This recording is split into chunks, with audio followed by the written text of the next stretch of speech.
Ensemble. C'est vrai quand on dit c'est tout le portrait de son père ou de sa mère, même dans ses gestes, dans ses comportements. Oh, il a une manière de regarder, ça me rappelle ma grand-mère, etc., etc.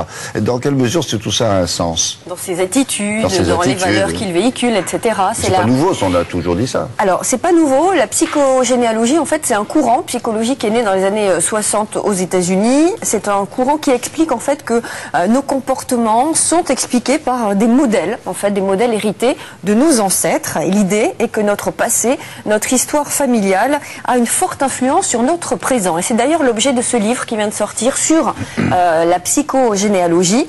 On y apprend que l'héritage familial n'est pas que matériel, que nos choix sont conditionnés par notre filiation et que on ne serait finalement pas libre de nos choix et de nos comportements. On sait par exemple qu'il y a des familles où certains profils, où certaines situations se répètent.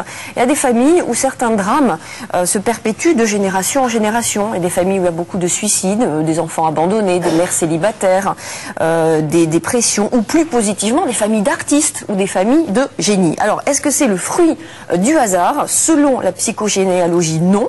La psychogénéalogie qui nous propose en fait de nous libérer de ce poids pour mener sa vie librement, sans subir l'héritage de son passé familial. On écoute. La vie commence pour nous bien avant notre naissance, c'est-à-dire que nous sommes porteurs de ce que les générations précédentes ont vécu et de la manière dont elles l'ont transmis d'une génération à l'autre.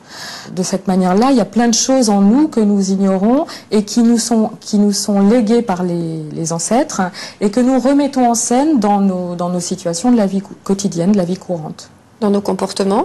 Dans nos comportements, dans nos choix, dans nos difficultés aussi, dans nos souffrances, dans nos difficultés par exemple de trouver un partenaire, ou dans les situations aussi qui se répètent et dont nous ne savons pas d'où elles viennent.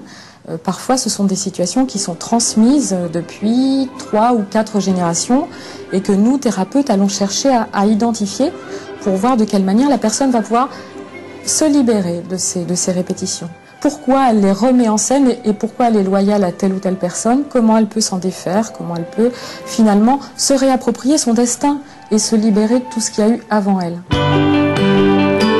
Comment ça se transmet? Eh bien en fait ça se transmet à la fois par la parole, parce que les parents vont dire à l'enfant de sa famille, parce qu'ils vont lui raconter, mais aussi à travers ce qui passe dans l'inconscient d'une génération à l'autre. On peut dire que ça se transmet à la fois dans les objets, dans les mots, dans les croyances, dans les conceptions de la vie, dans les philosophies, dans les manières d'être, dans les comportements. Tout est transmis à l'enfant, à la fois dans ce qui est visible et que l'enfant va pouvoir identifier tout de suite, et aussi dans ce qui est invisible, la manière dont ses parents se comportent, la manière dont les gens parlent de ce qui s'est passé avant. Donc il y a une partie visible et une partie invisible dans la transmission.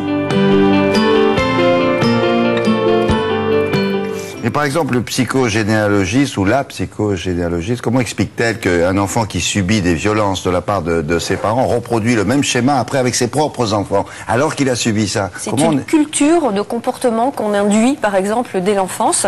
C'est-à-dire que des comportements qui vous paraissent complètement naturels quand vous êtes petit, une mère violente, un père violent, etc., ça vous paraît acquis et forcément acquis, inconsciemment. Mais douloureux. Acquis, mais évidemment douloureux, mais c'est votre norme. Ça devient la normalité. Et donc vous appliquez ça sur vos propres enfants, c'est un phénomène connu, ça. Ah, bien sûr que c'est répété sur tout ce qui est violence, etc. Et comment travaille la psychogénéalogiste? Elle recherche sur le passé, en fait, sur 4 générations, et voit ce qui se répète comme événements, comme date, comme profil, comme profession, l'art de vivre, les philosophies, les valeurs, les coutumes familiales et les croyances. Et ce qui est très intéressant dans les croyances, c'est qu'elles induisent inconsciemment les comportements. Par exemple, il y a des familles où on dit de toute façon, dans notre famille, on meurt à 40 ans. C'est une croyance qui induit des conduites à risque. C'est comme ça, on construit des loyautés, finalement, vis-à-vis de ses ancêtres, des fidélités qui peuvent constituer des freins à ce qu'on a envie d'être, à notre voie, en nous faisant parfois parfois souffrir et c'est une entrave d'une certaine façon à notre il y a liberté. des choses positives dans cet héritage. Absolument, il y a des choses positives, il y a des dons, il y a des talents, il y a des comportements Pourquoi brillants. le père chanteur fait une fille chanteuse? Absolument, ça aussi c'est de la culture, c'est du talent qui s'aiguise et qui s'apprend et qui se transmet de génération en génération aussi. Ça s'appelle? Ça s'appelle la psychogénéalogie et il y a un autre livre qui est sorti justement concomitamment, c'est l'emprise familiale, justement pour nous expliquer comment on peut sortir d'une emprise familiale lourde quand elle est lourde. Merci Laurence.